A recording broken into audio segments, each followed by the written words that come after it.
I have so many things to say, as you all know, but today I want to talk about who's lying because it's one of y'all. I was doing some research this morning, as I do most mornings, and I wanted to talk about the cost of living in Orlando. And I just want to know where the truth lies because on one website, I found that it said Orlando is about 8% under the national average when it comes to cost of living. And then the very next site said it's about 7% over. So, what really is the cost of living when it comes to Orlando? Let's get into it.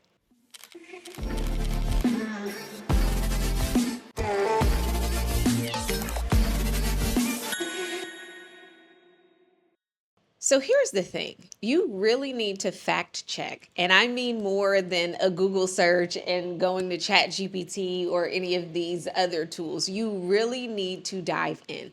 The reason I say that is because this headline and, talking through what the real cost of living is led me down my own path to research. And I have the advantage of knowing when the numbers aren't true. The average consumer, the average buyer doesn't. And so it's really important to make sure that you are cross checking your work, right? Make sure that you are getting real up to date data. For example, I saw a website that said the median price point for a home in Orlando was like in the mid 300s. I am looking at a report that's put out by the Orlando Regional Realtors Association, say that 3 times fast, formerly known as ORA. But I look at this report, it comes out every week.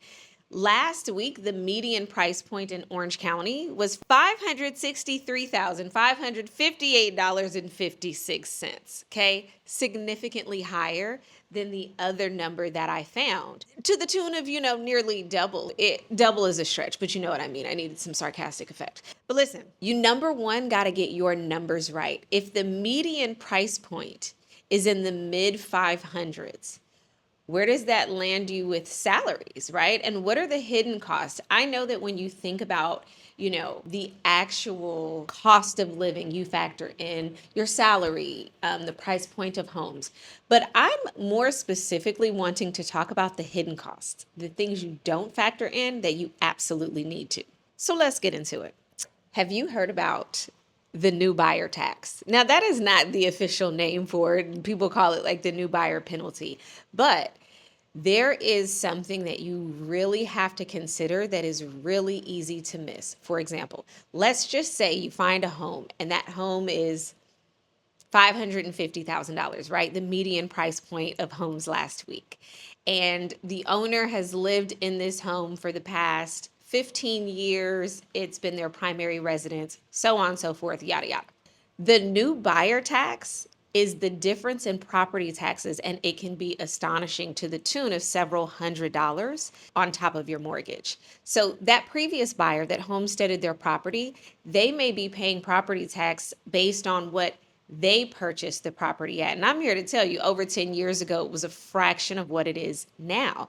And if you're homesteaded, you can only increase the property taxes based on the value of the home by up to 3% per year. If you're not homesteaded, it could be to the tune of 10%.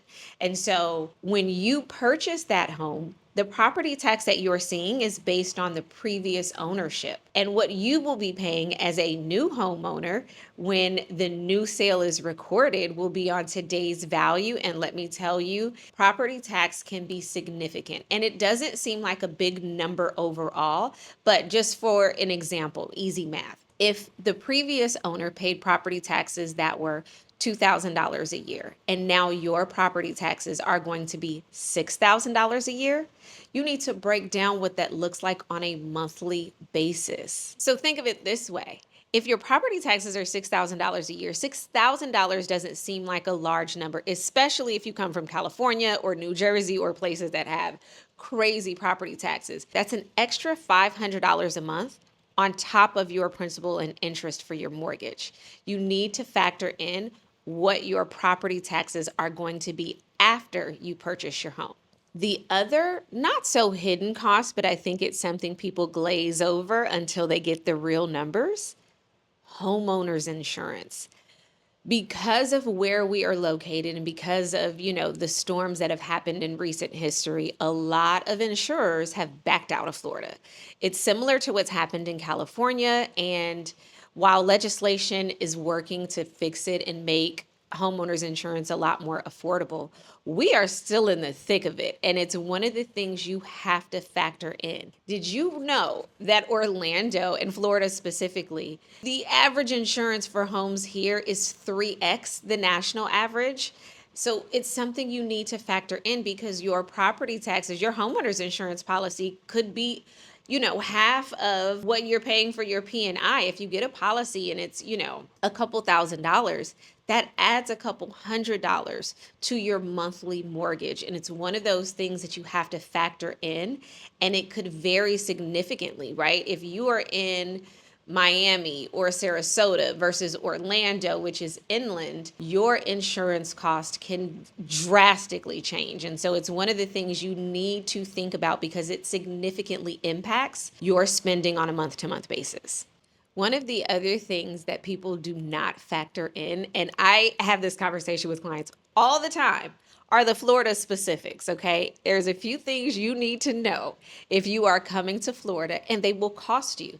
And let me explain to you, they will cost you much more if you do not handle your Florida maintenance. And there are things that you may not have had to consider coming from different places. For example, the bugs. Baby, you need to budget for pest control, okay?